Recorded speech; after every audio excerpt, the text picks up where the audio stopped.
Hey, good day, everyone, and welcome to another episode of G Talk, where we're talking about young people of God, your generational talk, real talk, the talk that's really going to encourage you to help you move forward as a young adult in today's world.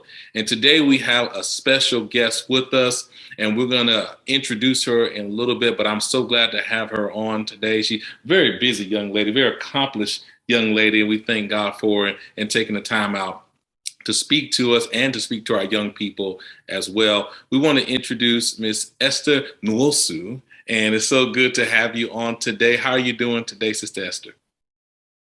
I'm doing well. Thank you guys so much for having me. Awesome, awesome. Always a pleasure to be able to talk with you and spend some time with you. So, talk to us a little bit about your journey. I know you are a definitely a high school graduate. You are in college and you graduated from college this year. Is that correct? Yes, I just graduated from Howard University. Howard University, a degree in biology. Is that correct? Yes. Awesome, awesome, awesome. So, talk to us a little bit about what even took you into the degree of biology. I know that the medical field is definitely strong in the family line for Yes. you, but y'all are medical Yeah. heavy, which is awesome, which is awesome. But yeah, talk to us a little bit about your journey there. Yes, thank you. So I applied to like a lot of different colleges. I didn't really know exactly where I wanted to be, but I've always known that I've had like a heart to serve. And that was like easily observed by like my family. And I feel like medicine is one of the best ways to like do that. And I've just been drawn to like people who are underserved, especially. So after different experiences in Nashville, like working as like a direct support professional in like patients' homes, like volunteering in the hospital, I was sure that medicine was what I wanted to do. I just didn't know where I wanted to start that journey. So I applied to like 18 different colleges. I didn't know where. I just knew I wanted to be like outside of the state because I'm also very like adventurous as well. I like to meet a lot of people. I like to socialize. I like to travel, all of that. So I was like, okay, I want an adventure when I go to college. Like I want to be able to not only grow academically, but grow professionally, spiritually, all of that. So Howard was one of those places. I remember I was down to two schools and I never went to Howard. I didn't know anyone who's currently there, anything, but I was like, I want to visit that school. So I visited and I fell in love with it. I was like, okay, this is where I need to be. So then I decided on Howard. And yeah, I spent my 4 years there, graduated from there this past May, and I loved it. I feel like I've been prepared really well academically, but also socially. Like Howard has a really good community of just like not only Black people, but people from all over the diaspora in general. So it was nice to be able to see people who look like me, believe in the same things as me, people who don't believe in the same things as me, just like a big like learning environment. So I really do enjoy that experience and I'm excited for the next one. So Beautiful, beautiful. With that being said, the diversity that you have on campus, so how did you interact with other people, first the believers, but also people who didn't believe in what you believe? How was your interaction with them being on campus, or did you interact with them? hmm so I would definitely say I'm a social person. I'm a social butterfly. Like I love like my space, but I also love people.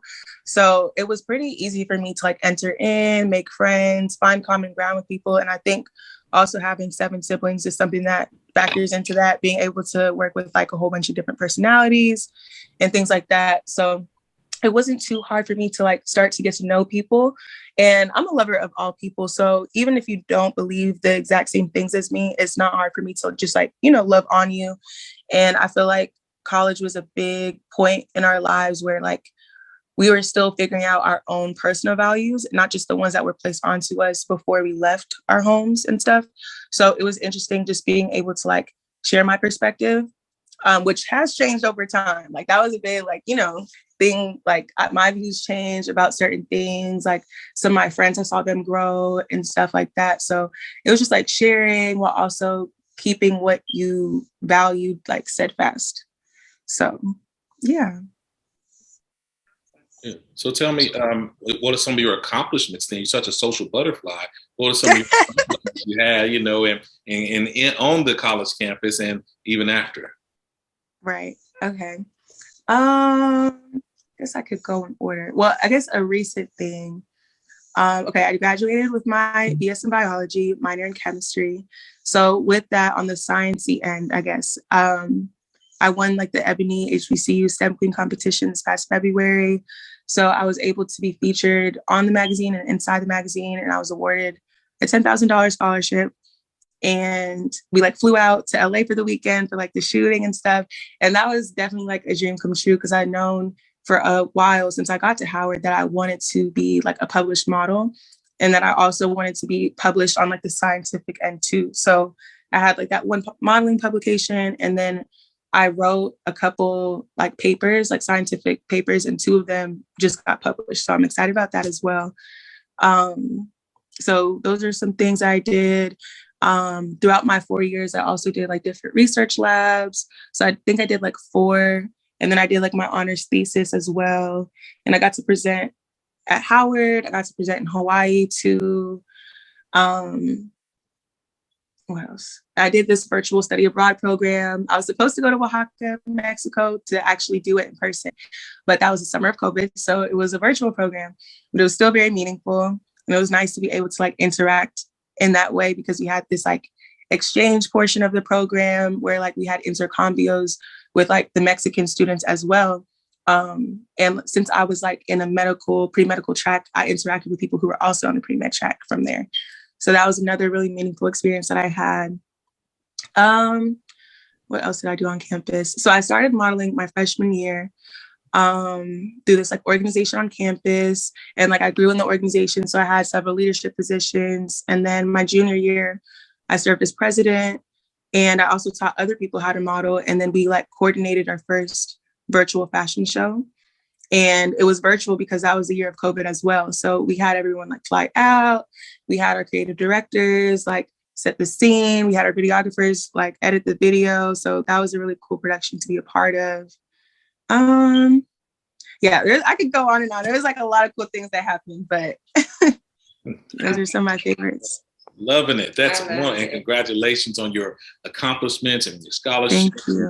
And your influence as well. And I know you have questions. Yeah, also, but I'll say mine. You go ahead with your. Yeah, I mean, that is really awesome. And to actually be able to see the dreams and the desires be manifested, like that's pleasing to the heart. So I'm really glad that was a situation and a joy that you were able to experience.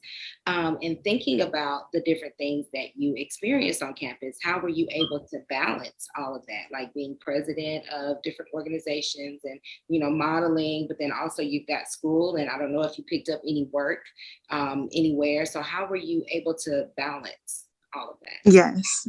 No, that's a great question. I think that's probably my favorite question to answer. And I did actually work. I think like my sophomore year, there wasn't a semester that I didn't work after sophomore year. They always say not to work freshman year. So I didn't, just so I could get accustomed to everything. I was like, okay, I could add that in, maybe. So my sophomore year, I worked as an RA. So I was a resident assistant of like my dorm. And then like junior year and senior year, I worked as a tutor for like different kids in the DC area who were like underserved. So that was super fun because I love kids. So it didn't even feel like work. It was just like helping them with like their homework and everything. But as far as balance, I would say the biggest thing for me is like keeping the vision and like the purpose at the forefront. It is hard to like balance everything, but as long as you're doing things that you know you want to do and like need to do, it makes it easier to like put those things in your schedule, like in my opinion. So like I knew I had class. I knew I needed to study for a certain amount of hours for that class. And then like work, I would just kind of like place everything in either Google Docs or like my planner. Like all my sisters could attest that I'm a note taker. I'm organizational queen. Like if I don't write it down, I will probably forget. So I would just write down like my obligations or like my goals and stuff so I could figure out like a plan on how to get there. Also asking for help too, because I didn't have like necessarily like the best systems. And, you know, once you get to a different environment, you have to adapt. So like I asked people who were older than me, like, oh, okay, like for this class, like how many hours would you say do you need to study? Or like, you know, what was your process like? So I definitely made sure to like get feedback, schedule some like off time for me just to mentally relax and reset, because that's important as well. But yeah, I would just say like keeping a planner, keeping the vision and purpose in mind, and giving yourself a break as well. Those are definitely like the biggest things. And I definitely had to multitask along the way. So that too. Mm-hmm. Yeah. And one thing that I think about is how, like you mentioned, being a social butterfly, sometimes when we have so much on our plate, our desire is to have a little fun, like they say, what is the quote? No fun makes somebody. All work and no play makes Jack a dull boy. Yeah. So, so did you ever have those moments where you were like, okay, forget the boundaries or forget this, that, and the other? I just want to go have fun. I would say yes, but not until probably my senior year, honestly, because the work always did come first. It was more of like, okay, let me take a break. And not like the other way around. I know like it could be the other way around for some people, but like this year definitely senioritis hit. I was like, okay, well, you guys have already said I'm approved to graduate. Why do we still need to do these last few things? I'm ready to walk on stage.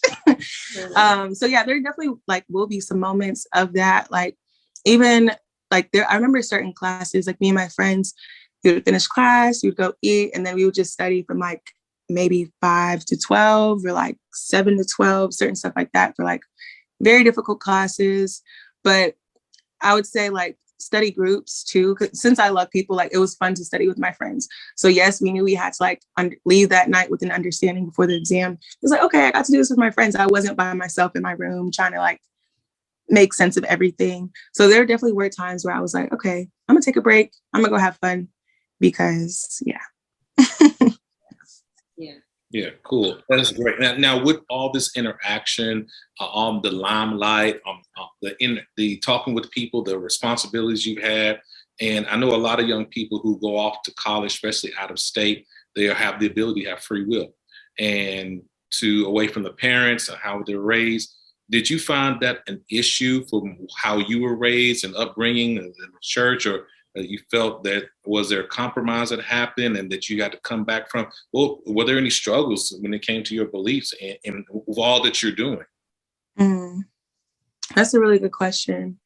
I would say I've always been, well, not always, but like at least as far as college and like that transition, like my faith had never changed. I would say if anything, it was challenged and strengthened.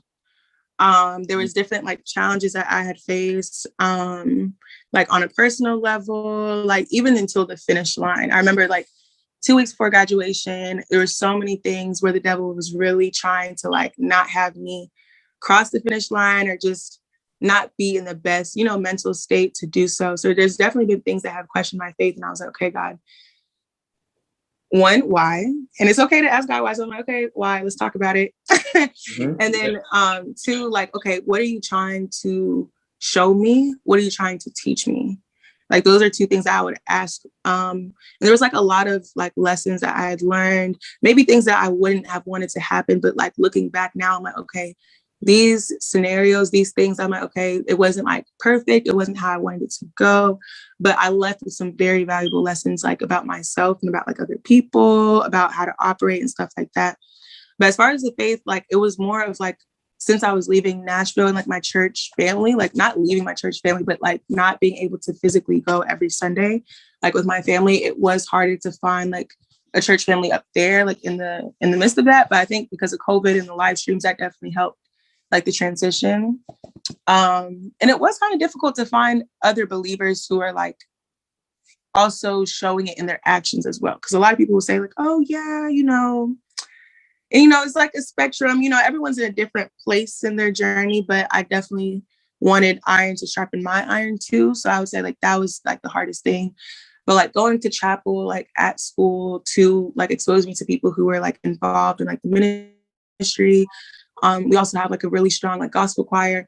I don't sing like in choirs, but that was a good like network as well to like, talk to other believers as well. And just trying different churches out there too. So I think those things definitely helped. And just being like showing up as yourself. I feel like college, like that's not the first topic of conversation for a lot of people. So starting that conversation you know, oh, hey, do you pray? Or like, hey, can you pray with me? Like, me and my roommate, like, we'll watch sermons on Sundays, we'll pray with each other and stuff like that. So it's kind of like being that person to kind of bring it up, not waiting for it to kind of be there was like an adjustment for me. But that's powerful. I love it. I'm so glad you were able to share that with us, because a lot of young people, they get away and they say, well, you know, I'm not at church and I'll just go here. And I find in a lot of other testimonies, they become weaker in their faith. And then other cases, they become stronger because they have no choice but to rely on the Lord and what they have learned through the years. So I'm so glad that you're able to share that, and you grew strong in your faith. Even that after all you find yourself continue to be blessed. I mean, because a lot of people will say, well, I have to do modeling. I'm an RA. I have to go to this country. I have to do that. And they find themselves compromising their faith. Mm-hmm. And I'm so glad you continue to be strong in your faith, be strong in the Lord. And like you said, people are on different levels. But once again, they don't decrease in the love. They continue to go from faith to faith. Mm-hmm. Exactly. That's wonderful. I'm glad you shared that with us. Yeah. Thank you. Speaking of that and thinking about that, going back to boundaries, how were you able to hold up that boundary line to people that were walking on the other side of the fence that you were not comfortable with? How were you able to enforce or reinforce that boundary? That's a great question. I think the first thing would be to like know your audience, like know who's around you, know what you believe, and know what they believe too. I think young people, even like my age, so myself included, like we're all very impressionable, especially in college. Like you don't have any like adults for real, like coordinating your movements, your parents aren't there, excuse me. So it's really up to you to decide like what you allow. So I had to, like with my upbringing, luckily, like it was on the more strict traditional end. So I was more cognizant than more just kind of like, you know, flowing, vibing, being influenced easily. I was on the other end. I was like, let me just evaluate what's going on here, you know? So just keeping a watchful eye, and just like, I always pray, I'm like, okay, God, guard my heart. Like, you know, I don't know everything that's going on. I don't know everyone's intentions all the time, but you know everything. So just continue to guide me. There were mistakes on the way because, you know, we're human, but in terms of people, like depending on what they would like ask, like people will always ask. So you just have to like, or they'll ask you, or they'll try to like peer pressure you into doing certain stuff. And you just have to really stand firm in those boundaries. Like, hey, I'm not comfortable with this. This is not something that I do. This is not something that I say. This is not something that I participate in. Like, for example, this is probably like a smaller scale thing, but I personally don't like watching violence. I don't like watching like horror movies and stuff like that. And even to this day, like people ask me, oh, let's go see. No, thank you. Oh, there's nothing bad in it. There's no like demonic stuff. I'm like, that's fine. It's not my personal thing. So just keeping what you value at the forefront, and also like trying to be around people who kind of like reinforce your values, or if they're not believing everything that you believe, people who will like welcome you with open arms in whatever that you're comfortable with. I think that's probably more important than having everyone believe the same thing as you, because people probably won't, you know, but people who won't force you to like do what they're doing, like people who still let you flow in what you believe. So I think I found like by people like that who are believers, but like also will encourage me and will let me, you know, stick to my boundaries. So yeah. Mm-hmm. Awesome. Beautiful. That's a true example of an ambassador for Christ, to where you're representative for the kingdom. And, you know, we can still we're in the world, but we're not of the world. And that's what's so powerful about a lot of young people, that they can still say, I can interact with people and I can still be a representative without compromising. So I really appreciate you. I'm going to call you the no compromise ebony queen. That's what we'll call you. Yeah, and I'm loving what he said, but a big vibe of what I'm getting to is comfort zone. I feel like you were able to know your comfort zone at home, but you created your own comfort level and comfort zone when you went away to college. You knew what your boundaries were, and you stayed in line with those boundaries as much as you could, you know, so that you could stay on track with school, stay on track with your beliefs, stay on track with your morals, and, you know, and have your tribe of people that are in line with you. Like you had your tribe here, your family, your church family, your friends, and then you move there and create that new comfort zone for yourself. So I think that is awesome. I think that is awesome. Very proud of all of you and all of your accomplishments. So very grateful for the success that you've received and obtained in your life. Yes, wonderful. So, when are you coming back home? I'm actually here today. Oh, I'm in Charlotte. That's wonderful. That's so wonderful. So will we get to see you this weekend? Hopefully, whether it's virtual or in person, you guys will definitely see me. Awesome. Yes. Beautiful. Awesome. Well, we're so glad that you connected with us. Anything else? Yes, no, just thank you for your time. Thank you for your words that I know will encourage so many others. And we just bless God for you. Looking forward to getting that. It's been a lot. Yes. Now, before we close out, I always like to ask my guest speakers, my guests, if there's a quote or a saying or words of wisdom or encouragement you would like to leave other young people up and coming, or those who are your contemporaries, something you like to say to encourage them as well. We'll give you 30 seconds. If this was like, and the world would like use this quote for the next 50 to 100 years, what would you say? Like Dr. Esther Nwozo says, and boom. No pressure. No pressure. And go.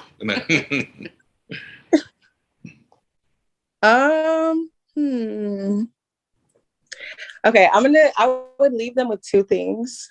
Okay. One for me, and then one is the Bible verse that's been keeping me going. So the first thing, if you want it, go get it. That's like my quote. If you want it, go get it. Everything you want is attainable. Don't let people place their limitations onto you. So yeah, that's what I would say for me. And then Philippians 4:7 has been keeping me going through the past couple weeks of studying. And it says, and the peace of God, which transcends all understanding, will guard your hearts and your minds in Christ Jesus. So if things are hard, just pray about it, get through it, really think about like what this moment is trying to teach you, what this moment is trying to show you, because there's something in every trial. There's something in every like lesson, every season in your life, like whether it's the same or different as somebody else's. And I'm currently going through that because like I'm going through a lot of transition right now, like my Howard experience was great. And now I'm like transitioning to like post-grad life. So that's a whole nother ball game. So I'm like, okay, God, give me peace that just doesn't make sense. That's been my prayer for a couple of weeks. Like, just give me a lot of peace that just doesn't make sense, because I know you got me and you'll carry me to the next step. Yeah. And I was thinking, sometimes people might say, how do I go get it? But you have to surround yourself with the peace of God. So, and the instructions of God, because you're going to have trials. You're going to have things that have you scratching your head, like what's going on, things that's confusing. But like you said, there are lessons to learn in the journey. So that's beautiful. Love it. Love it. Wonderful. Well, thank you so much. Future Dr. Esther Nwozo, we thank you so much for your time, and we bless you. We look forward to seeing you, just loving on you. If not, Lord's will, we'll see you soon. And we thank you once again for your time. Yeah. Congratulations. Thank you so much. Thank you. All right. And thank you everyone else for tuning in. Remember, tune in the same next blessed time, same next blessed channel for G Talk. God bless you. Bye.